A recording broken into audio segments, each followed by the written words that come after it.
Lismore's Wilson's River has peaked above 14 metres, its highest level since records began. The result? Devastating. Our town, our home, just gone. I'm on my roof. The water's still rising. My dog is stuck inside my house. I feel devastated for these poor people. 500 flood rescues have been conducted. Extreme weather warnings remain in place. Hundreds more people still trapped in their homes. Evacuations began 2 a.m. An hour later, the levee would burst. Lismore was going under. First they said it was going to be a minor flood, and it was an update from the bomb, and it went, oh, it's going to be a major flood, possibly to the 74 level, and 74 is the biggest flood Lismore's ever experienced, at which point I freaked out. The feelings that we were going through, you can't describe in any stretch of the imagination. The water got to just underneath the yellow line.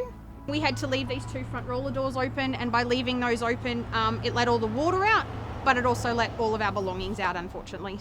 We're currently living in our shed. It's definitely not how I pictured raising my children. My father was actually here with my brother-in-law at the time. At the peak, me and my son-in-law were just sitting on that top landing up there, dangling our feet in the water, and our backside was dry.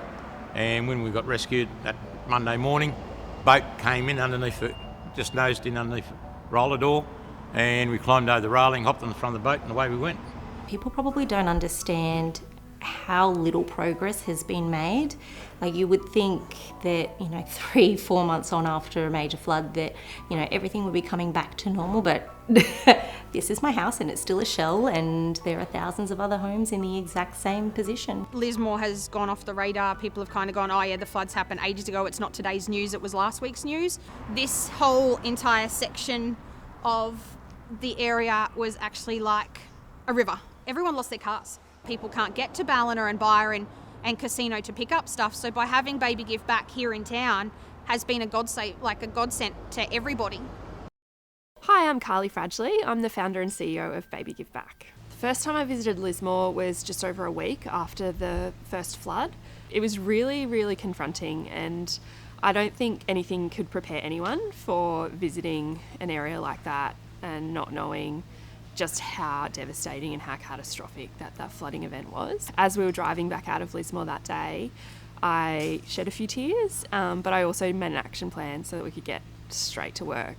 I happened to meet Nicole Sheaf and visit Sheaf Motors, and it was incredible because they jumped straight into action, a local Lismore family whose business had been decimated, but instead of thinking about themselves, they immediately turned their business into a community space. We talked about how we could partner to provide support into the community, and since that visit we've been using Sheaf Motors as a hub for the distribution of Baby Give Back support to families. We can't be able to help our community if it wasn't for Baby Give Back. When they come and pick up their stuff, they walk in absolutely crying, they don't know what to say, and then when you take them into the room and you show them what Baby Give Back has sent them, they literally just look at you and just are in complete amazement about what they've received. The sheer desperation, I found a link to Baby Give Back in one of the flood recovery Facebook groups.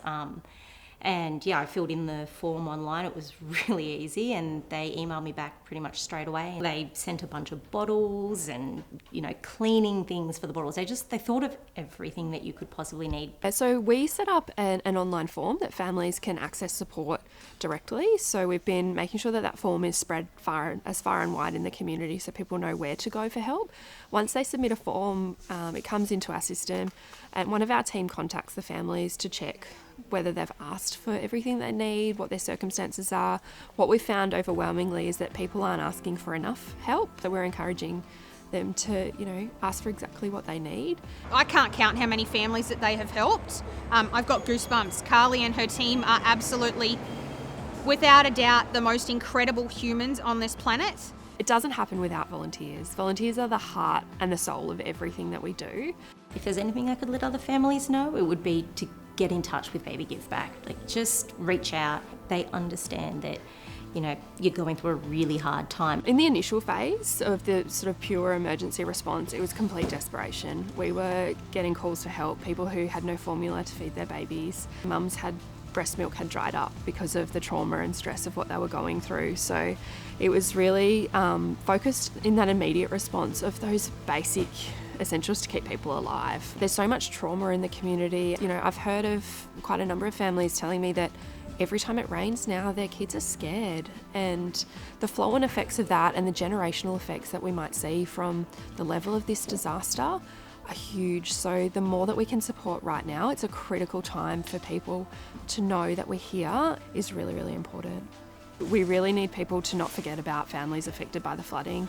Please keep your support coming, whether that's donating money, donating items, spreading the word about how you can help.